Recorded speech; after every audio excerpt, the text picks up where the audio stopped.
Strategies used for weight reduction depends on the degree of obesity. An overweight person with good health may only need improved eating habits and increased physical activity to result in weight loss. But with clinically obese people, they may need more aggressive treatments if the treatments for overweight people do not show results. Drugs and surgery are the main aggressive treatments used for morbid obesity. Drugs have shown to have a relatively moderate effect and is safer than surgery, at least in short term. Surgery is dramatically effective, but like most surgeries, there can be complications for some people. Based on studies of obesity genetics and it being classified as a chronic disease, there has been research for drug treatments towards obesity. Experts reason that since obesity is classified as a chronic disease, it should be treated as such. This brings up the challenge to produce a drug or combination of drugs to combat obesity. It would have to be used over a period of time and without adverse effects or potential addiction or abuse. These drugs should only be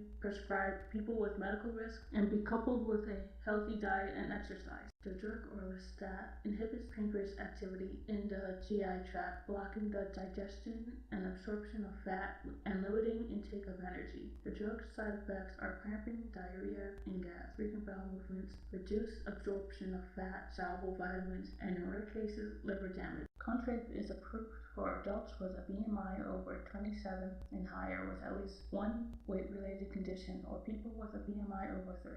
The drug targets the brain's hunger and reward system, reducing hunger and controlling cravings.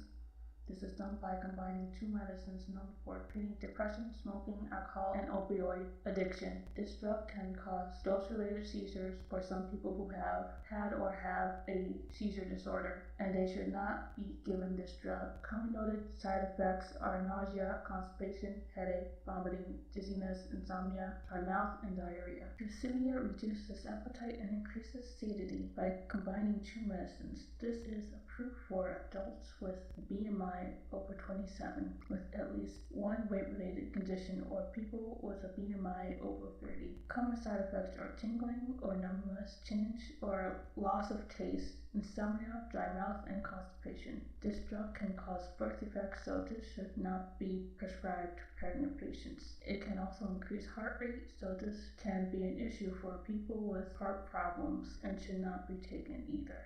Weight loss drugs when used in long-term programs can help with moderate weight loss, but since weight is commonly regained when taken off the drug, long-term treatment is necessary. Of course, long-term treatment comes with risk. Since these drugs are still being studied, it is still unknown if a person will be more harmed from 100 pounds of excess weight or from taking a drug for a decade to keep off 100 pounds. Physicians must prescribe these drugs appropriately and advise patients of side effects and possible complications. Some physicians may use the practice of off-labeling and prescribe drugs not approved for weight loss, but have been approved for other conditions, and those drugs have been found to cause weight loss. Physicians who practice this should be well informed of the drug they're prescribing and closely monitor their patients. Surgery can be an option for people who are unable to achieve weight loss from exercise and diet. These people are people with a BMI over 40 or people with a BMI over 35 with a weight-related health problem. Patients should have no medical or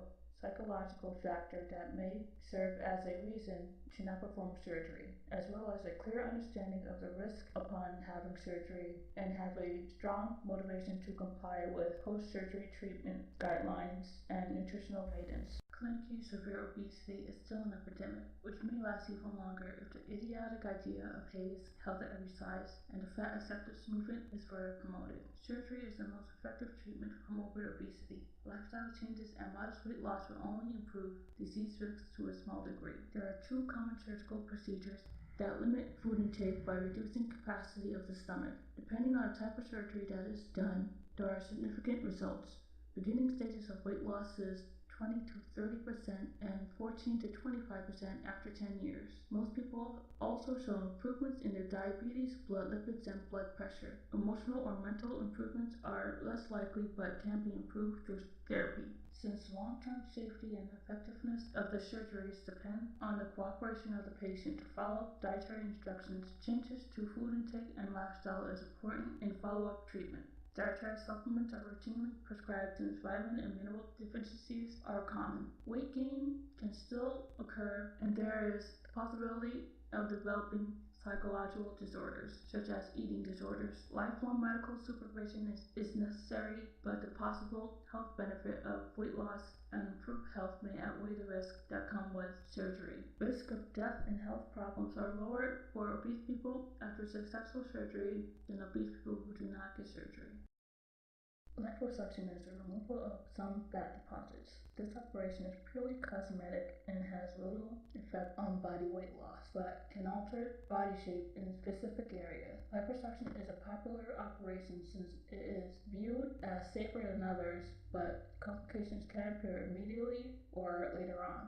Additionally, the removal of adipose tissue fat does not provide health benefits typically followed by weight loss. It is found that a year of liposuction, body fat returns and redistributes itself from the thighs back to the abdomen. Gastric surgeries are used to treat clinically severe obesity. Both operations limit the amount of food that can fill the stomach. With gastric banding, a gastric band is placed around the top portion of the stomach, creating a small pouch. The size of the opening of the stomach can be adjusted via a port placed beneath the skin in the abdomen. This operation creates no malabsorption and is considered more flexible, less invasive, and safer.